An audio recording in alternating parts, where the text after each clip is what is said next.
Yes, everybody. Hope you're doing fantastically well. It is Connor here, and we are back with your Newcastle United preview. A huge game for the Whites this weekend, but in a way, reasonably not insignificant, because it's definitely significant to us. But I think we've given ourselves a little bit of pulling power in this fight away from relegation. Only 3 points off Leicester in 10th place, whereas we're 9 points off the relegation zone. And do I think Leeds are completely out of it? I don't know yet. I don't know. This is going to be the sort of litmus test for me. I would argue now that I'm very, very enthused after the weekend's performance versus West Ham United. That's 6 goals in 2 games for Leeds United, but we still have conceded 4. We still are a little bit vulnerable.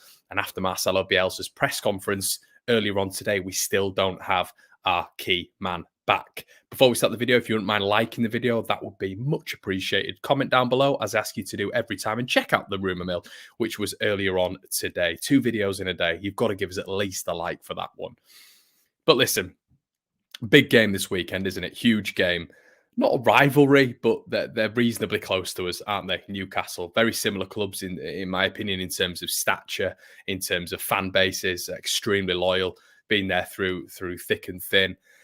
So I've got a lot of respect for Newcastle. It seems a bit strange that they've been taken over and now they've got billions and billions of pounds, because I always thought that they were in our sort of remit, really, in terms of the clubs that are in and around Leeds United. But it looks like in the next couple of years, Newcastle are going to go on to great things, very, very greater things with the amount of money they've got. But they have to stay in the Premier League in the short term, and that's going to be the ultimate aim and goal of the board at Newcastle, Stanley and co, but Staveley and co, sorry.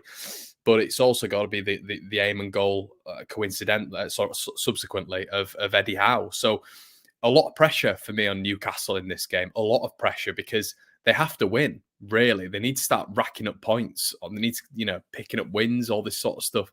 They have to start doing that now.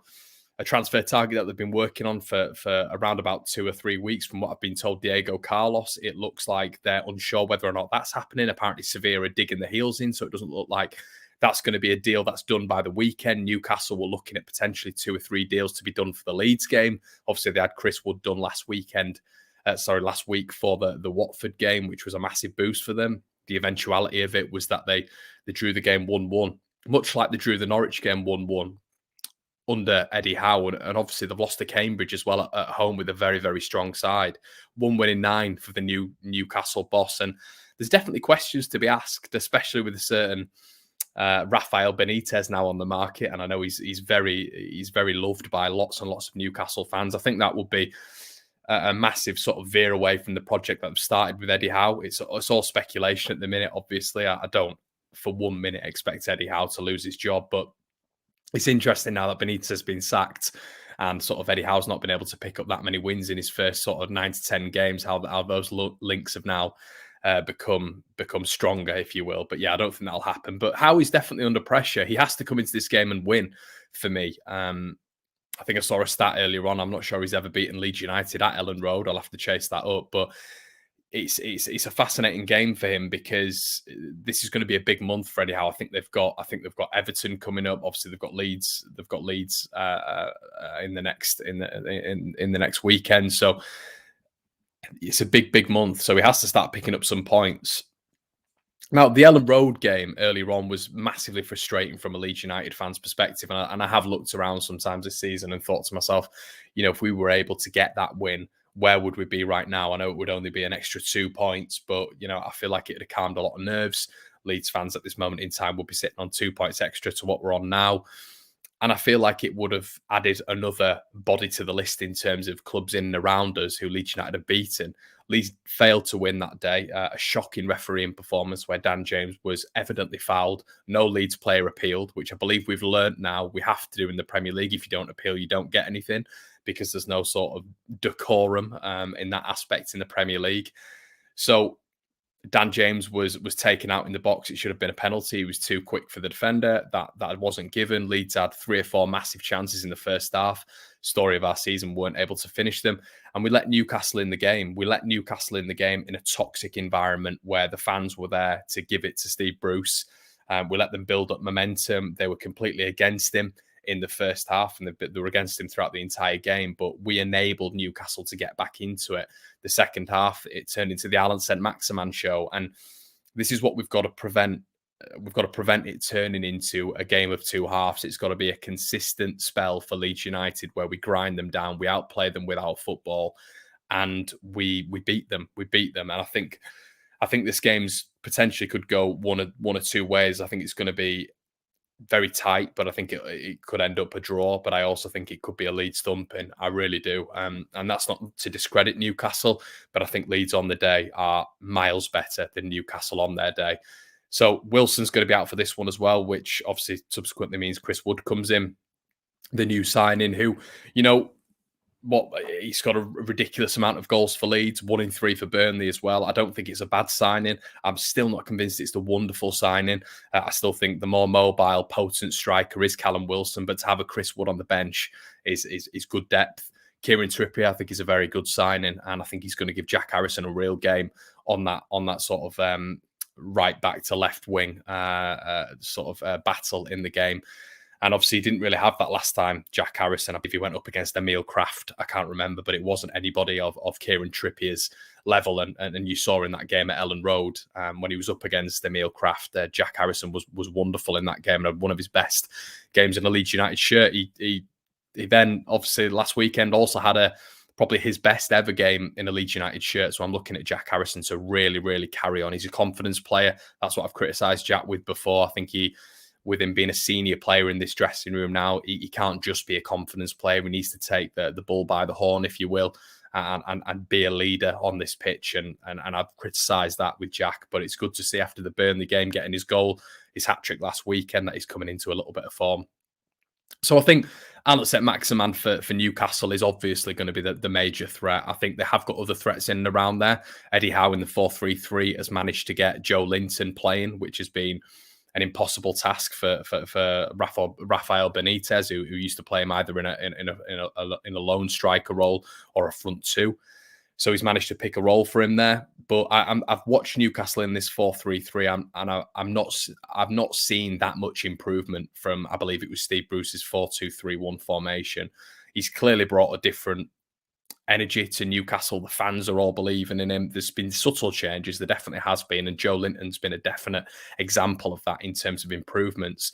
But the overall system, the overall play, I'm not 100% convinced that it's massively changed under Eddie Howe. And this is why I keep referring to him being under pressure for this game, because he will be. Because he needs to start picking up some wins soon. As I said, draws against Norwich at home, draws against Watford at home. It isn't good enough for Newcastle in this position that they're in at the minute. So they'll be looking at this game, Newcastle, and thinking we need to go down there and win. And that's why I think it could play into Leeds' hands, because if they're coming forward without any sort of caution to the wind, we know how flimsy they are at the back. They've got a poor defence. They've always had a poor defence. Jamal Lascelles, I don't think he's a good defender.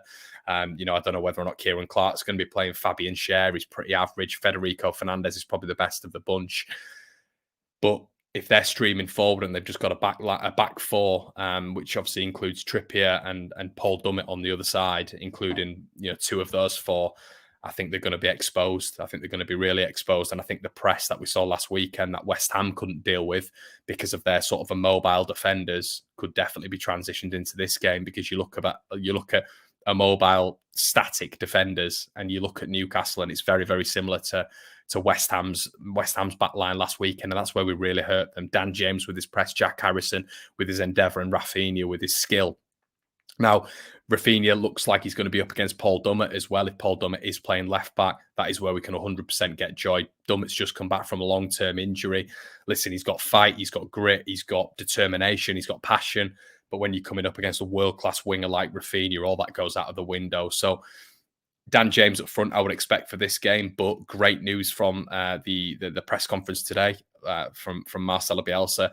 Bad news for Patrick Bamford, who looks like he's sustained another foot injury. I don't think Bamford's going to play again this year. It was interesting as well because prior last season, where he got 17 goals throughout his entire career, really, Pat Bamford has been plagued by injuries, and it looks like he's reverted to form, unfortunately, this season, where I don't know how many games the guy's going to get. I don't know if this foot injury is then going to put him out for another 4 or 5 weeks. We haven't got the clarification on that from Bielsa, but, we put that to a side. Positive news, Joe Gelhardt, Roberts and Rodrigo look to be back for this weekend. So, yeah, one is out, but there's an argument that you'd rather have those 3 back anyway.